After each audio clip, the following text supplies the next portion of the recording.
Kami beri. 180.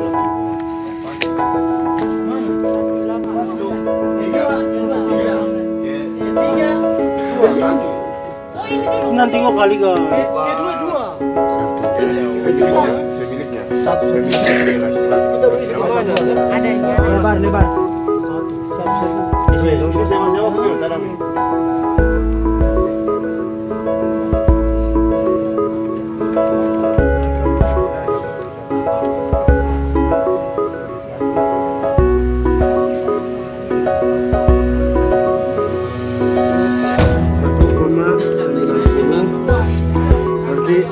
Panjang dikali atau dijumlahkan juga bisa.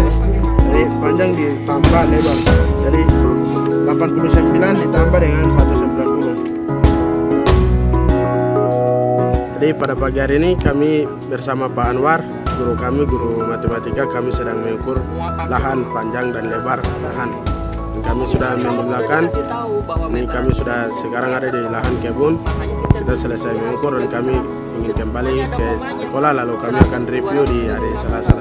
Pada hari ini anak-anak saya bawa ke kebun untuk mendata luas petak mereka. Nah, jadi mereka itu kan dibagi per kelompok. Ada beberapa kelompok, mereka harus tahu berapa luas petak yang mereka miliki begitu.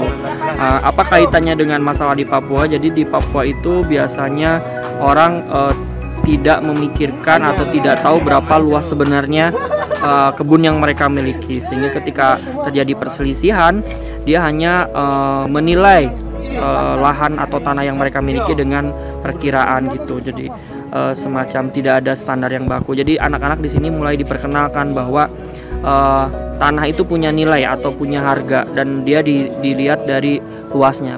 Dari pembelajaran kami di Bogor khususnya itu kami sudah mengetahui tanah di Papua itu memang tanah di Bogor, khususnya di Jawa itu mereka anggap saja tanah itu ada harganya. Dan kami di Papua itu tanah itu tidak ada apa-apanya karena kami belum tahu perkembangannya di luar. Namun kami sudah belajar pada saat ini di Jawa, di Bogor khususnya, kami tahu tanah di sini itu sangat mahal. Maka kami di Papua akan terapkan juga, misalnya tanah 1 meter atau 2 meter itu harganya ada, jadi namun tidak diberikan sembarangan orang begitu. Dan kadang orang Papua asli, nah itu biasa terbodohi oleh uang. Kadang orang datang cuma nawarin 10 juta diberi tanah sampai 1 hektar mungkin luas. Namun kadang kita itu dibodohi oleh uang karena kami belum tahu perkembangan di luar itu seperti bagaimana. Namun kami di sini sebagai anak asli Papua, kami belajar untuk mengembangkan potensi kami di Papua. Yaitu salah satu hal kecil itu kita bisa menjaga, karena tanah itu salah satu harga bagi kami. Tapi kami belum pernah tahu bahwa tanah itu adalah harga. Dari di sini kami tugasnya untuk belajar dan kami bisa menentukan harga di Papua tanah juga, dan kami tidak bisa bagi sembarangan begitu karena kami biasa dibodohi oleh uang. Harapan saya setelah mereka bisa menentukan luas petak kebun mereka jadi tahu, oh luas tanah saya sekian, dan apabila misalkan saya berikan pertanyaan lanjutan, misalkan saya beri harga 1 meter perseginya berarti mereka jadi tahu nilai tanah mereka itu berapa gitu. Itu dalam kaitannya dengan harga tanah. Kalau dalam kaitannya dengan agroteknologi, harapannya nanti bisa dikembangkan pada linearitas antara luas lahan dengan hasil panen begitu. Jadi kedepannya nanti proses akselerasinya akan mengarah ke sana begitu. Dan kebanyakan sekarang di Papua itu hutannya sekarang itu sudah dibongkar dan ada masuknya perusahaan, PT dan sebagainya. Jadi kami di sini itu sebagai anak asli Papua itu kami bisa belajar untuk mengelolanya sendiri. Jangan oleh orang luar aja, karena kebanyakan dari luar biasa membodohi kami, dan kami itu hanya sebatas di luar saja dan di dalamnya itu orang-orang luar. Kami cuma diberikan sedikit rempah-rempah dari hasil kami.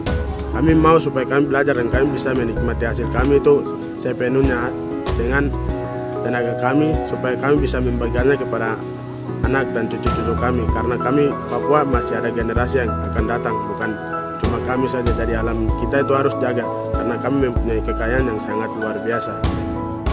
Jadi metode ini sudah didasarkan pada penelitian atau uji coba kami di Sekolah Anak Indonesia. Kami mencoba menerapkan langsung materi-materi apa yang ada di mata pelajaran matematika langsung ke dalam proses mereka, kontekstualisasi mereka di Papua gitu, dengan pengkajian budaya mereka gitu dan modernisasinya seperti apa. Jadi tidak ada sama sekali di buku paket.